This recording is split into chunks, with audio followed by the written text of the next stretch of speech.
नमस्कार दोस्तों, और आज बात करेंगे चाइना प्रॉपर्टी क्राइसिस के बारे में।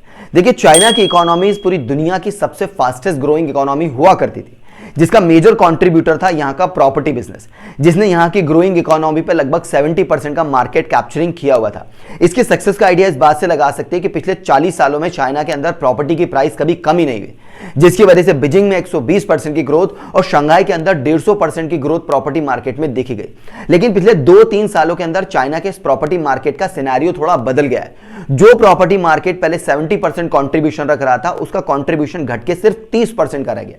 चाइना के अंदर प्रॉपर्टी क्राइसिस का आइडिया इस बात से लगा सकते हैं कि वहां के 100 शहरों में लगभग 300 बिल्डिंग प्रोजेक्ट्स इनकम्प्लीट पड़े हुए, और चाइना के सबसे बड़े रियल एस्टेट बिल्डर दी एवरग्रांड के ऊपर $300 बिलियन का लोन अनपेड पड़ा हुआ है। अगर मैं बात करूं $300 बिलियन जैसे बड़े अमाउंट की, तो इंडिया से मुकेश अंबानी जैसे 3 इंडिविजुअल की नेटवर्थ को मिला लिया जाए, या फिर गौतम अडानी जैसे 2 इंडिविजुअल की नेटवर्थ को मिला लिया जाए, इतना बड़ा पैसा होता है $300 बिलियन, जो द एवरग्रांड के ऊपर अनपेड कैटेगरी में रखा हुआ है। और चाइना के इस सक्सेसफुल प्रॉपर्टी बिजनेस के फेलियर की शुरुआत हुई 1978 में।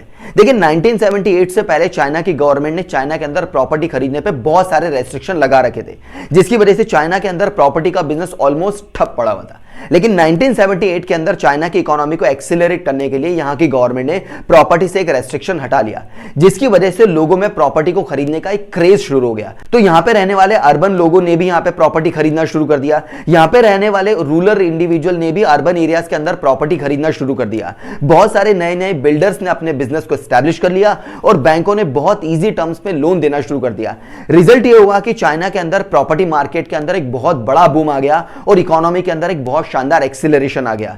इस बात का आइडिया इस बात से लगा सकते हैं कि चाइना के अंदर एक साल में तकरीबन 2 करोड़ घर बनाए गए, और यहीं से चाइना के इस प्रॉपर्टी बिजनेस के अंदर एक बहुत बड़ा ट्रैप शुरू हुआ। और इस ट्रैप को हम 2 हिस्सों में डिवाइड कर सकते हैं। एक हिस्से में थे हमारे कस्टमर, बिल्डर, सप्लायर और बैंक, और दूसरे हिस्से में थी हमारी गवर्नमेंट। शुरू करते हैं इसके पहले हिस्से के साथ। देखिए, लोगों को चाइना के अंदर प्रॉपर्टी चाहिए थी, इसलिए कस्टमर ने बैंक से लोन लेना शुरू कर दिया। क्योंकि बैंक को अपना बिजनेस बढ़ाना था, इसलिए उन्होंने ईजी टर्म्स पे लोन देना शुरू कर दिया। कस्टमर ने लोन लिया, लोन लेकर के ईएमआई की फॉर्म में और डाउन पेमेंट की फॉर्म में उन्होंने बिल्डर को पैसा देना शुरू कर दिया। बिल्डर का यहां से काम था कि वो सप्लायर को पैसे देता, क्योंकि सप्लायर ने उन्हें रॉ मटेरियल प्रोवाइड कराया था, घर के इंटीरियर का मटेरियल प्रोवाइड कराया था। इस तरह से ये चेन चलती रहती, बैंक से पैसा कस्टमर के पास, कस्टमर से बिल्डर के पास, बिल्डर से सप्लायर के पास। इस तरह से ये चेन प्रॉपर्ली इकोसिस्टम में चलती रहती।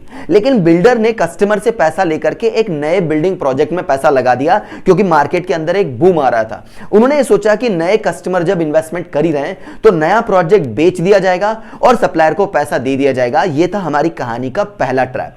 दूसरा ट्रैप शुरू हुआ गवर्नमेंट से, क्योंकि गवर्नमेंट ने देखा कि अचानक से प्रॉपर्टी के बिजनेस में इतना ज्यादा बूम आ चुका है, प्रॉपर्टी के प्राइसेस में अचानक से इतना ज्यादा हाइक आ चुका है। उसे स्टॉप करने के लिए, वहां पर एक अपना थोड़ा कंट्रोल लेवल बढ़ाने के लिए गवर्नमेंट ने आउटसाइडर चाइना के इन्वेस्टमेंट को बंद कर दिया। जैसे ही गवर्नमेंट ने यह रेस्ट्रिक्शन लगाया, प्रॉपर्टी बिजनेस के अंदर अचानक से एक स्लो डाउन आ गया।